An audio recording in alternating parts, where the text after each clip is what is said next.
Hi, I'm Gary Jacobs, and this is Policy Prescriptions. I wrote the book The Zen Lobbyist, which offers a mindful approach to transforming healthcare. On this show, we cut through the noise to examine what truly drives health policy, focusing on the underlying forces and strategies behind real change. Policy Prescriptions is powered by Healthspirian, a health policy consulting firm that helps organizations navigate Washington with data-driven insights and strategic guidance. Learn more at healthspirian.com. Our first episode focuses on a central question. What if lobbying was democratized by making real-time policy intelligence accessible to all?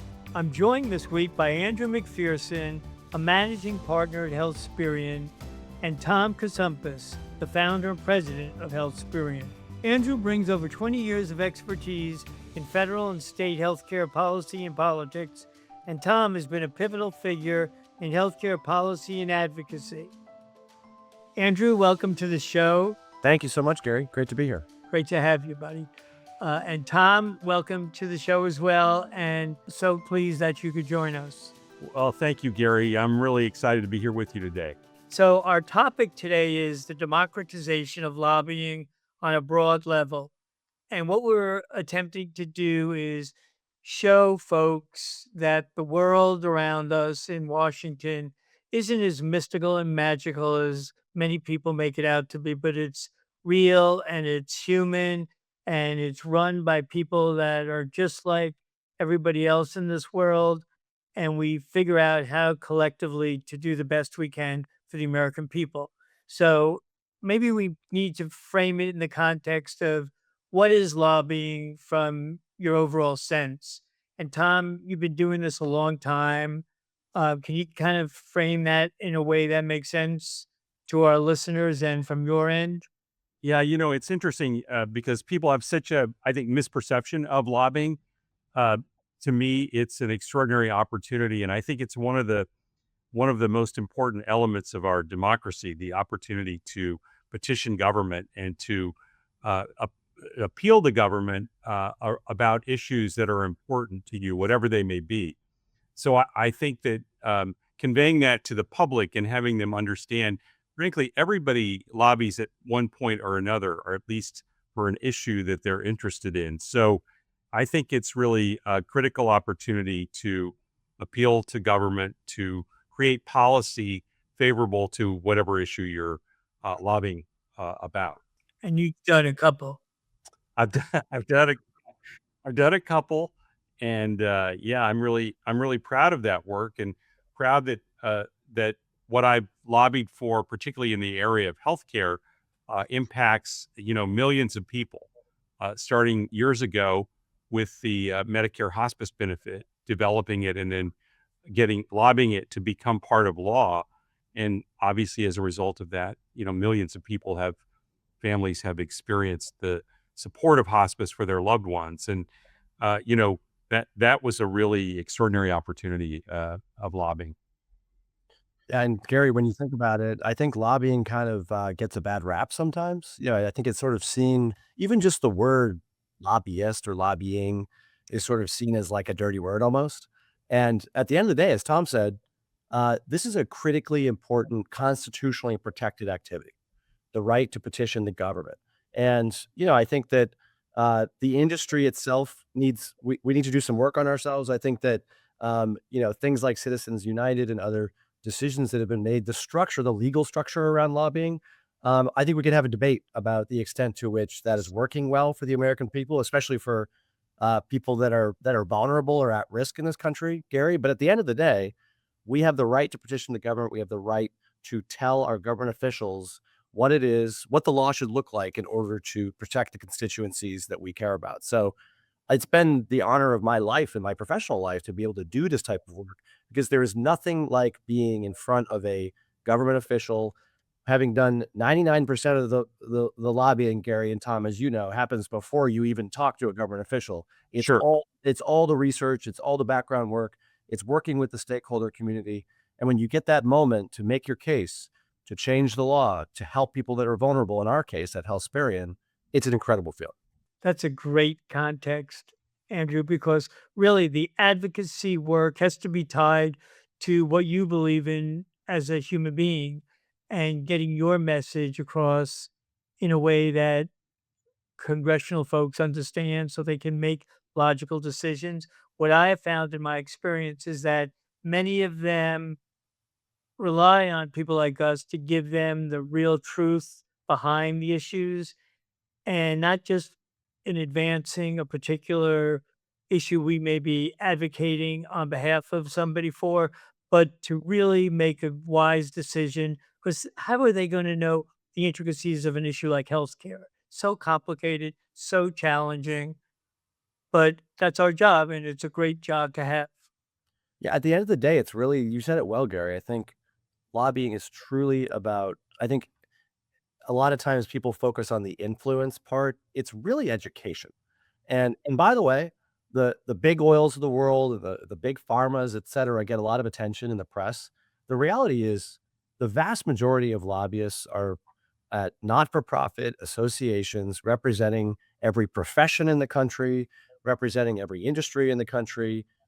They're all here making their case for how they could make that particular client or that particular association or that particular profession better through the law.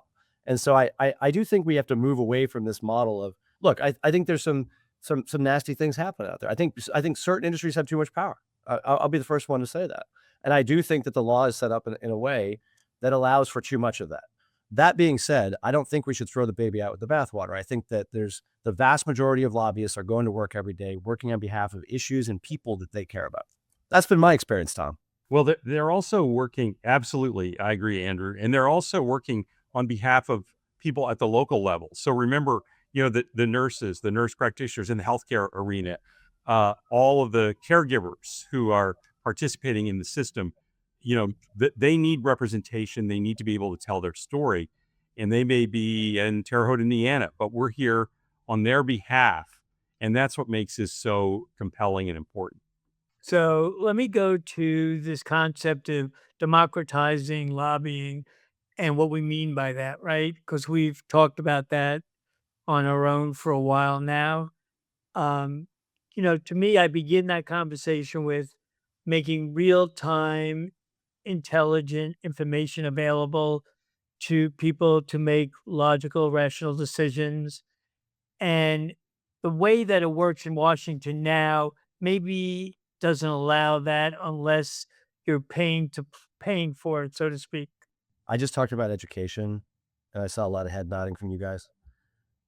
At the end of the day, being a good advocate and being a good lobbyist, and most importantly, having influence on behalf of the folks that you represent or the company that you work for, et cetera, is as much about you educating the government and the government officials as it is you being educated yourself. Don't you think? So, like, I think that the way, when I think about democratization of lobbying, what I think about is if I am the chief medical officer at startup XYZ, or I am the chief marketing officer or the chief growth officer, and I'm trying to sell to a health plan or to a provider group, pick your poison. I've got to really understand the complexities of the policy environment in order to ensure that the message I'm delivering to that potential customer is reflective of the concerns that they have or opportunities they're not aware of when it comes to the federal and state policy environment. So I think of democratization of lobbying, Tom and Gary, as like getting folks educated. And this is complicated stuff. This is like the highest, it's like the most regulated, it's 20% of our economy. So this is like the most regulated and one of the largest parts of our economy. So if you're representing a profession, or if you're, like I said, a startup or a physician group, pick your favorite, man, you got to understand how the regulatory structure works and how to influence it. And so I think when we say that term democratization, Gary, I think what we're really talking about is getting folks educated outside of Washington in many ways. I would add as well to that, which I agree with completely. I think one of the most important elements of the democratization of it, is that it allows people to move from being spectators to active participants, and that allows everybody throughout the nation who's interested in a particular issue.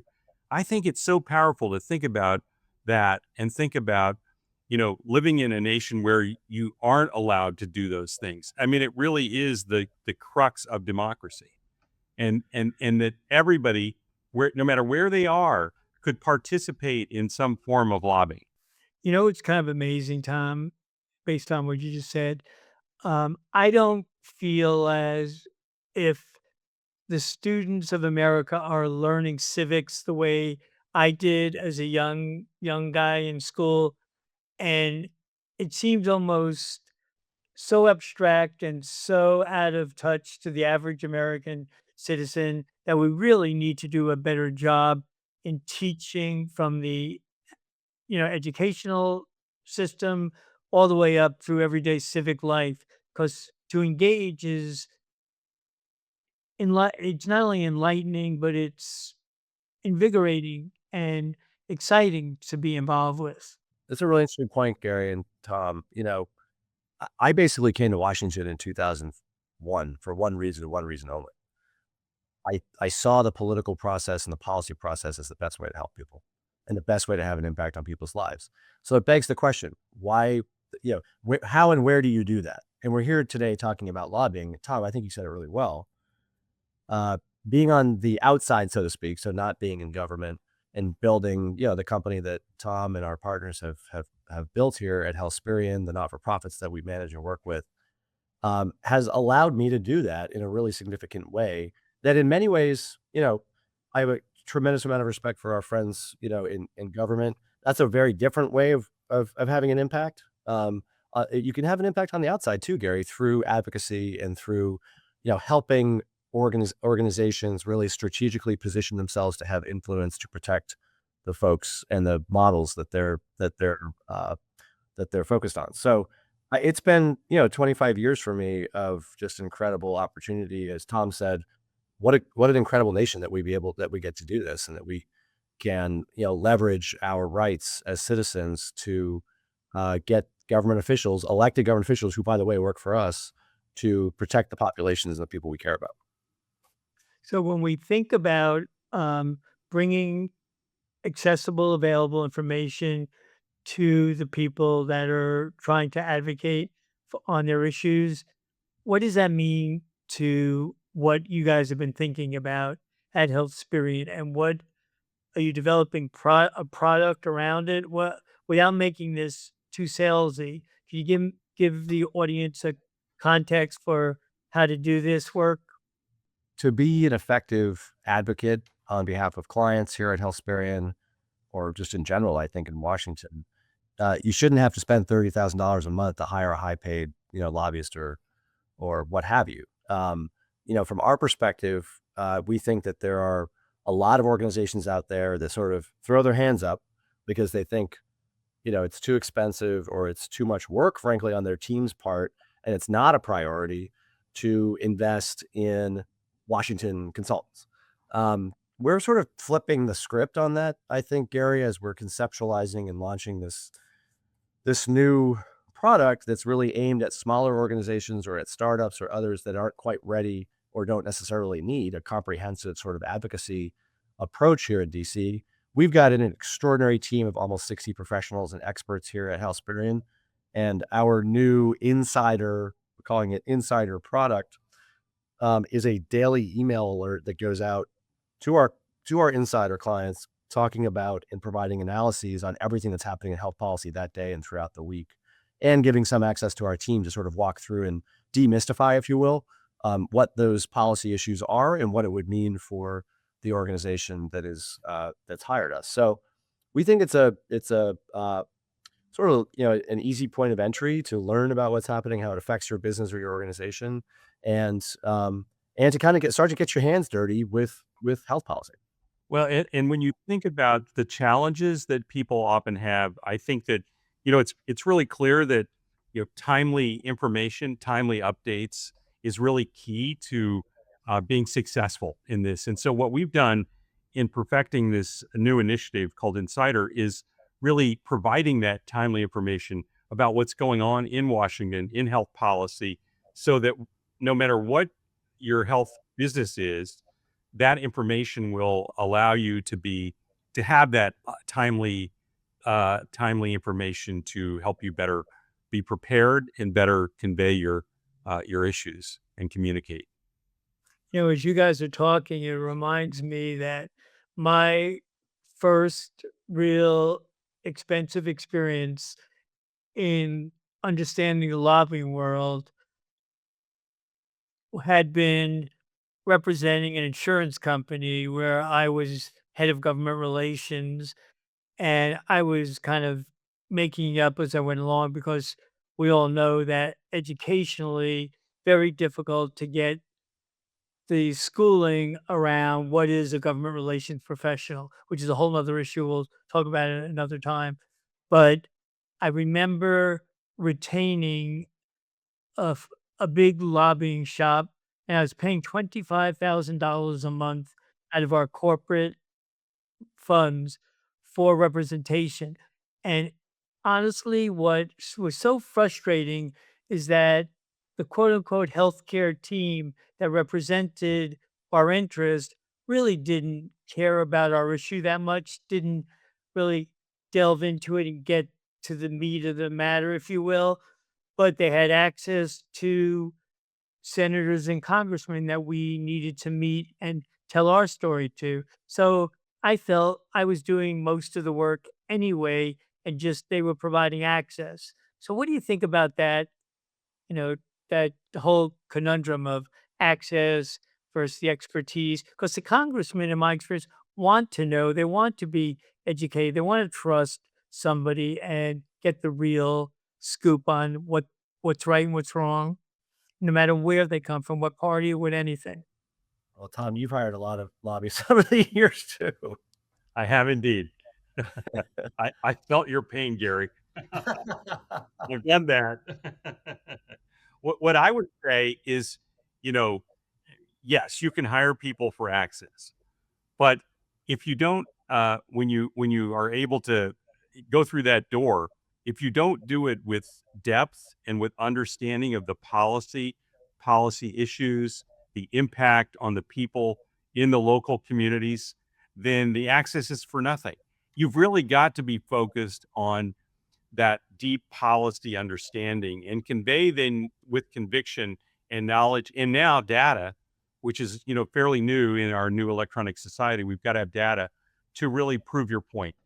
And so you can waste a lot of money hiring for access if you don't go in with the appropriate information.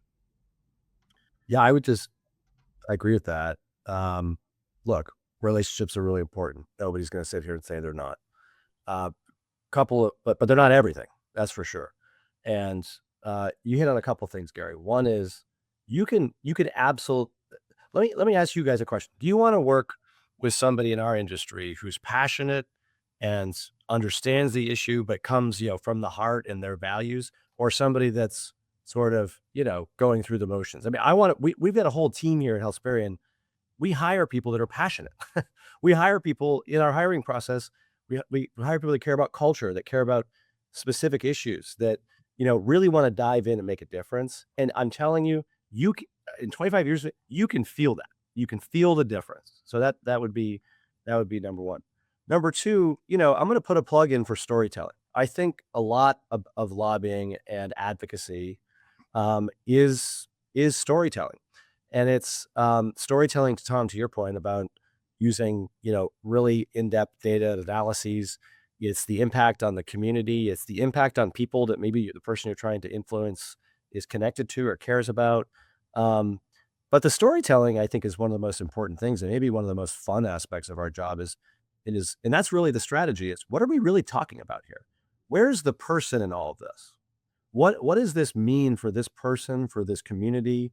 And how do we sort of unravel and untangle that for a government official to have them really understand what this decision is going to mean? And And make it relatable to them, right? exactly. And then I'm going to go one level down from that, Gary, which is personal stories. We do a lot of work here on not-for-profit hospice and palliative care issues, which we're very, very proud of. And it really is, Tom, how we started the firm way back 13 years ago. It was around your decades of experience in helping to establish the Medicare hospice benefit. Members of Congress have a whole range of experiences with hospice. And you got to meet them where they are and understand if it was a good experience or a bad experience with their mom or something in between. That's all an opportunity to open a conversation. And so I think I want to just put a plug in for storytelling because I think that's a very im- important aspect of the lobbying experience and the strategy that is not necessarily just connected to a relationship. Couldn't agree more, by the way, Andrew, and found that when I tell a story from my perspective and the member relates to it, it could be about their parents, their grandparents. Yep. Um, it's a whole different connection, right? Because we're being genuine, authentic, and real with each other, and that builds trust. And trust is everything. Because if we lose trust, we're just people writing checks, and that's not really what this should be about. In the way I see this, Tom, you've had so many rich experiences from I mean, the idea of developing a benefit that is part of the program, institutionalized and in statute, Yes. hats off, man. That's a Yeah. Well, really thank you. Thank wonderful you. thing.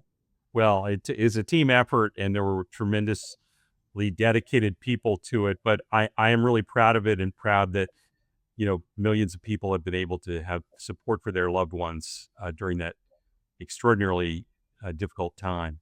And as I think about the future, it's funny because Andrew, we just finished this discussion a little bit ago today. Yes. Barry, we've been now focusing as well on developing a mental health practice. And Patrick Kennedy is here as one of our partners, and he's here today. And we've been meeting, and we were meeting with some really extraordinary people from Chicago who have put together a business around supporting people with addiction. And part of our discussion was how important the stories are.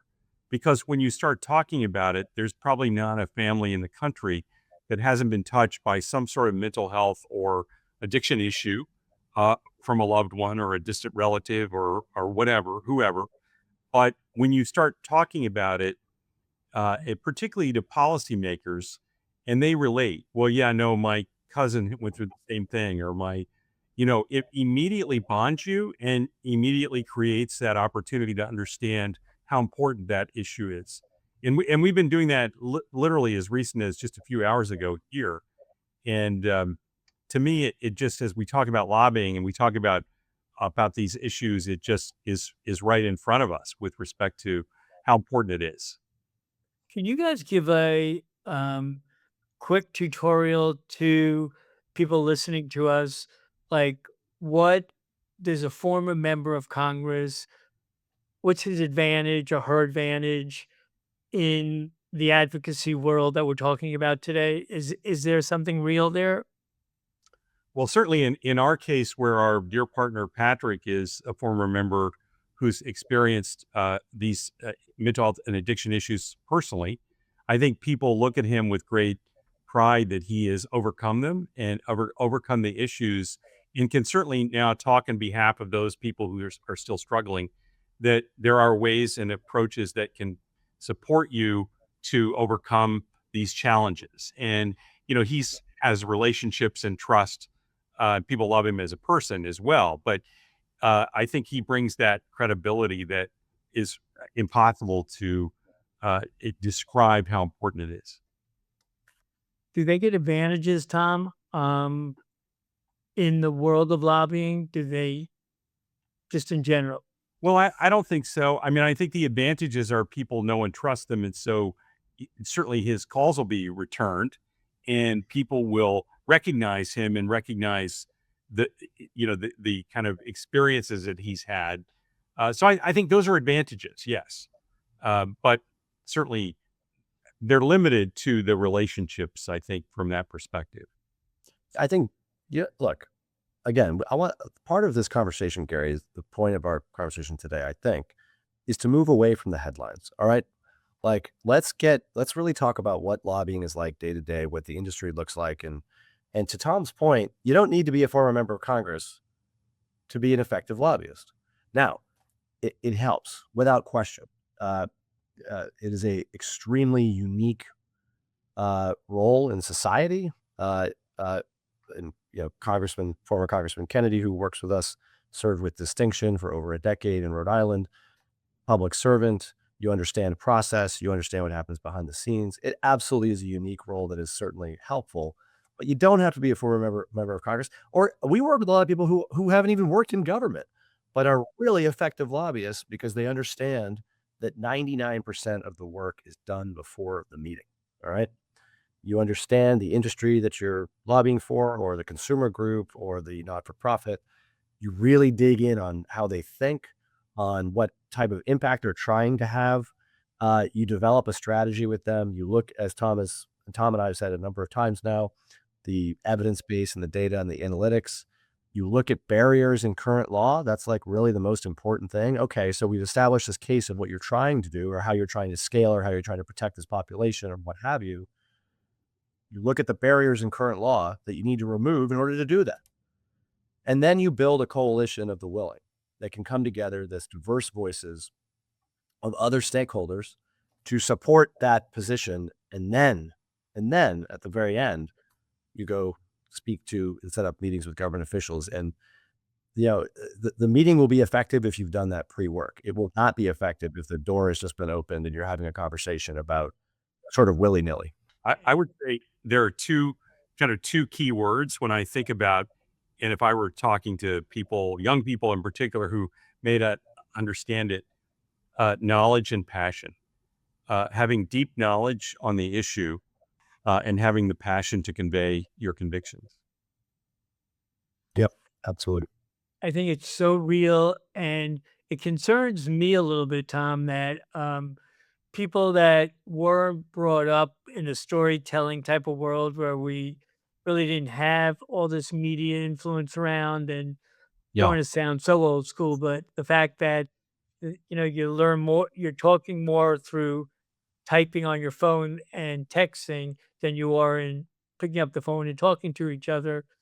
A lot of the members are more in the generation I've just described, and it's all new to them to do that, but a lot aren't as well. So the mix of all the communication strategies and skills to get the point across is, I think, what Andrew was bringing out. And I think it's critical as we kind of begin to wind down. What do you guys look into the future and begin to think of what lobbying might look like 5 years from now or 10 years from now, so that you're preparing and you're organizing resources to meet the need? I love the way you've described doing all the work beforehand, Andrew. That's so critical, and so many people forget about that part. Just say, "Oh, I know him. Let's go talk to him." People don't want to just be talked to, right? They want they need the information to make a supportive argument behind that. I want to just comment. I don't know. I think you were looking at me when you were talting about the younger generation there, Gary. No, he I was got looking it. at me. You're clearly looking at me. um, Thank you. Look, this isn't the first time that advocacy and lobbying has changed as a result of a new technology or a new strategy or what have you. And we should be, really attentive to and understanding of the rapidly evolving environment around technology and around different ways to advocate.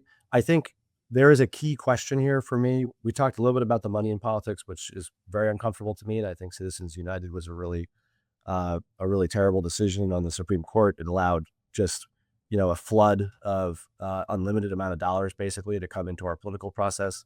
At the end of the day, these are human beings who only have a certain amount of time in their day, and it is really difficult to effectively, you know, uh, over time, build a strategy and a relationship that allows you to influence that very small window of time that they have. And by the way, they're spending a big chunk of that time raising money for their campaigns. So, but I want to end on a more optimistic note, which is that you can do it. And at the end of the day, if you follow the kind of the strategies that we've been talking about today and the different elements that we've been talking about with respect to data, storytelling, and really finding that fire, that passion, and bringing, most importantly, I think, Tom, bringing diverse stakeholders together around an issue, strange bedfellows, if you will, you can have success and you can change people's lives through the public policy process without questions. Yeah, no question. Totally agree. Add one more element there as we think about the electronic media. Make sure you know how to convey that knowledge and passion in a text. course, it is what people use, so it makes sense, right? So as we begin to wrap this first session, and thank you guys for Oh, this is great. being part of it and helping get this off the ground. Um, you know, I look at the world from a unique lens in the work in the lobbying work that I've done by basing it in three components that we'll talk about over time. But is strategy, compassion is influence, and gratitude is renewal. And those are words that really don't get talked enough about on the Hill, but they humanize the work we do and enhance the advocate's role in the process because it's clear that people making decisions may not be the most informed on the issue they're voting, right? And they need people like us to come to talk to and say, okay, you may have some stake in this game, but you may not as well. Can you help me understand the issue so that so I can make a informed vote? I know that has become critical to a good congressman's role, a congresswoman's role in what they do. And as we wrap up, final thoughts. What do you think? I would just build on that, Gary, and, that's why we built Healthsperry, our firm here, the way that we built it. We are a public policy shop that also focuses on data analytics and does some advocacy. The fact of the matter is we've got incredible experts here on the team on the full range of healthcare issues, and we have a golden rule here, the 3-to-1 rule. Always provide 3, resources or educational materials or ideas to a government official or a Hill staffer or somebody in the executive branch before you ask for anything. This is about a relationship. It's about education, and it's about doing really good, deep policy work on these really complicated issues in order to be successful. Well, my final thoughts would be, first of all, thank you for this today. This is a great discussion, and we could talk for a lot longer on it, but this has been a wonderful opportunity to talk about this issue. And I just think we're blessed to live in a nation that allows us to lobby and advocate on behalf of the issues that we feel most passionate about. And I think everyone needs to recognize that and understand lobbying is not a bad thing. It's actually a very good thing that we have the opportunity to do that. And as we close out, guys, I think also that the role of the lobbyist as an advocate involves a high degree of courage and being courageous and being very focused on the mission of advancing whatever you're trying to advance in a way that allows you to kind of be a warrior, if you will, for your issue. And it's very different than somebody who's getting paid to provide access, right?